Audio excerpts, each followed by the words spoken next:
Bonjour mes amis et bienvenue de retour au podcast Le meilleur sur le bien-être. Aujourd'hui, j'aimerais ça bien répondre à une question qui t'est mise dans les commentaires par ma tante Viviane qui est super gentille à supporter le podcast. Elle écoute beaucoup des épisodes que je mets. Et quand j'ai fait l'épisode sur le remède pour l'envie, elle a posé dans les commentaires la question. Maintenant qu'on peut avoir une approche pour mettre de côté l'envie, c'est quoi une façon saine pour s'aimer, de vraiment apprendre à s'aimer d'une façon saine? Et j'ai beaucoup aimé cette question. C'est vraiment une question qui m'a fait réfléchir beaucoup. Et en même temps, j'aime beaucoup ça que les gens qui écoutent le podcast, qui posent des questions, qui donnent des sujets de réflexion qu'on peut ramener sur le podcast à discuter. Alors, j'encourage tout le monde que s'il y a des sujets quelconques sur le bien-être qui vaut la peine d'explorer, s'il vous plaît, mettez-les dans les commentaires, puis ça me ferait un grand plaisir de faire mon mieux de donner des perspectives sur les questions. Alors, on revenait à la question, comment qu'on peut s'aimer sainement? Que, dans le fond, quand on parlait du remède de l'envie, on réalise que l'envie d'être envieux envers les autres ou la jalousie, c'est pas tout à fait une méthode saine de vivre. Ça va causer de la souffrance, ça va réduire notre bien-être d'être toujours dans un état d'envie ou de jalousie. Et donc, si on peut mettre ça de côté, bien là, comment qu'on puisse s'aimer sainement? Et ça, c'est vraiment, ça pose pour moi une grande profondeur, ça amène une grande profondeur à essayer de voir comment on peut comprendre cette question ou comment on peut approcher cette question. Alors, la première chose qui est un peu, selon moi, un peu drôle à réaliser, c'est quand on parle de juste la phrase je m'aime ou c'est entre mots je aime moi. Donc, il y a le je puis il y a le moi. Fait qu'il y a quasiment comme deux personnes qui s'aiment. OK? Fait que c'est quoi qui aime quoi? Et ça revient beaucoup dans la question de qui suis-je? C'est quoi vraiment notre sens de soi profond? C'est quoi qui aime quoi? Si on va s'aimer, c'est quoi qu'on va aimer? Mais avant qu'on va rentrer dans ça, je veux revenir un peu à certains principes de base que, autant qu'on peut devenir un peu philosophique et spirituel dans ces sujets, on est quand même des êtres humains. Comme être humain, on a certains besoins, on a certaines situations qu'il faut se respecter, s'affirmer. Alors, vraiment être respectueux de propos de nos besoins comme être humain, d'avoir des interactions sociales, de bien manger, de bien dormir, de faire un peu d'exercice, tous nos besoins comme être humain que sont assez bien connus, sont assez pas très difficiles à comprendre. De respecter nos besoins comme être humain, je dirais, à la base, c'est très important pour quand on parle de s'aimer. Mais on va mettre ça du côté aujourd'hui. Je ne veux pas trop donner d'instructions en termes de ces genres de choses-là. Je veux vraiment explorer le sujet du moi, de quand je dis je veux m'aimer sainement, qu'est-ce que ça veut dire? C'est quoi qu'on aime? Quand on commence à vraiment réfléchir sur c'est quoi ce moi? C'est quoi que je vais aimer en dedans de moi? Ça vient tout un peu déboussolé ou pas désorienté. Moi, je trouve que c'est une belle exploration. Mais quand on regarde bien à nous-mêmes, c'est là qu'on rentre dans le sujet de, comme on dit, l'unité, le oneness, la vague versus l'océan. Une chose qui est intéressante, selon moi, dans la recherche scientifique, quand ils parlent du bonheur, il y a des gens qui ont fait beaucoup, beaucoup de recherches sur qu'est-ce qui constitue le bonheur, puis même comparer des gens qui se rapportent à être heureux versus des gens qui se rapportent à être pas heureux. Et une chose que moi j'ai trouvé intéressant, c'est la tendance que les gens qui sont pas heureux ont tendance à beaucoup penser dans leur tête à eux-mêmes. OK? Quand le sujet de moi est constant dans mon cerveau, dans mes pensées, ça a une tendance à réduire mon bien-être. Donc, déjà là, quand on sait ça, et entre mots ou vice-versa, les gens qui se rapportent être heureux dans ces études scientifiques, en général, sont moins préoccupés par l'idée de moi, sont moins préoccupés par l'idée de c'est ça, le moi dans la tête, le je, moi, whatever. OK? Donc, tout de suite, pour moi, ça apporte quelque chose d'intéressant que c'est un drôle d'équilibre parce que d'une façon, c'est très important d'être discipliné à vraiment prendre soin de nos besoins comme être humain. Alors, ça, c'est une belle façon de démontrer de l'amour envers nous-mêmes.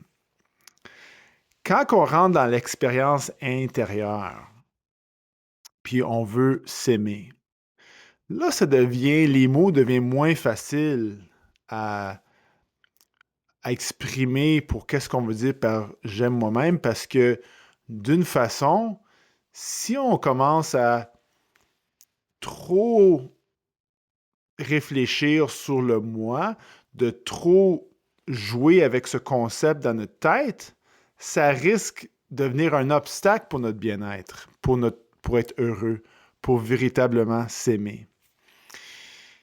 Et là, entre mots, mais c'est quoi l'amour? Ça veut dire quoi l'amour? Ça vient d'où l'amour? C'est quoi cette feeling-là? Il y a toutes sortes de formes d'amour, quand on aime aimer notre partenaire, aimer des enfants, aimer notre frère et sœur, aimer des amis, aimer des collègues, aimer des patients, aimer des animaux, aimer l'humanité.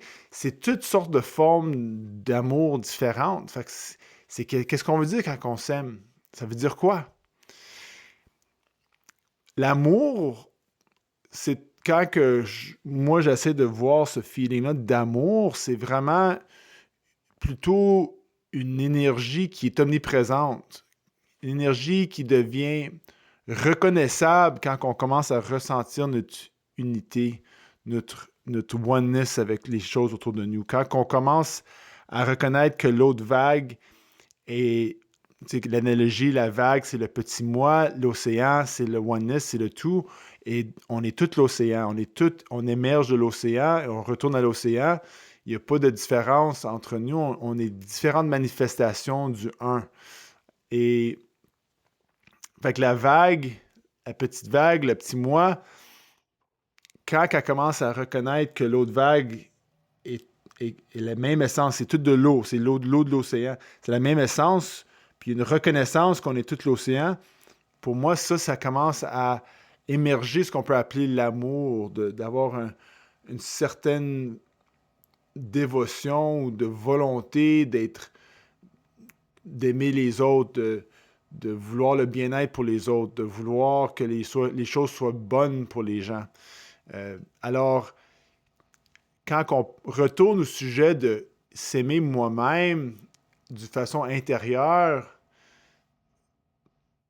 quand je réfléchis sur ce sujet, ça devient plus le moi qui devient moins prononcé, permet l'amour de sortir ça devient plus un milieu énergique quand le moi est moins là.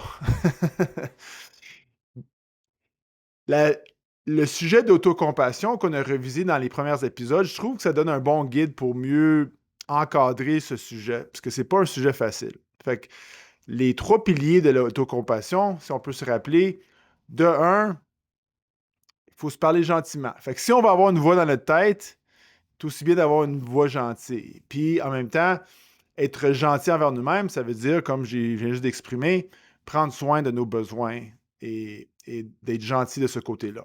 Puis des fois, souvent, le manque de bonheur est simplement relié au fait qu'on ne respecte pas nos besoins. Ensuite, le deuxième pilier de l'autocompassion, c'est se rappeler de notre humanité partagée. OK?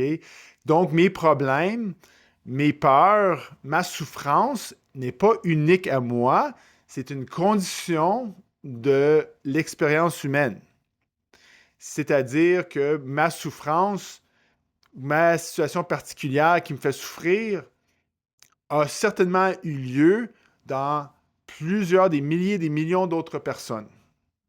De ne pas oublier notre humanité partagée. Et déjà là, tu vois déjà le même pattern, que pour s'aimer, il faut prendre une vue de nous-mêmes plus expanded en anglais, le plus élargi, que si on devient concentré sur le moi, on va moins s'aimer que si on commence à se reconnaître de quelque chose, de faire partie de quelque chose beaucoup plus grand que notre petit moi.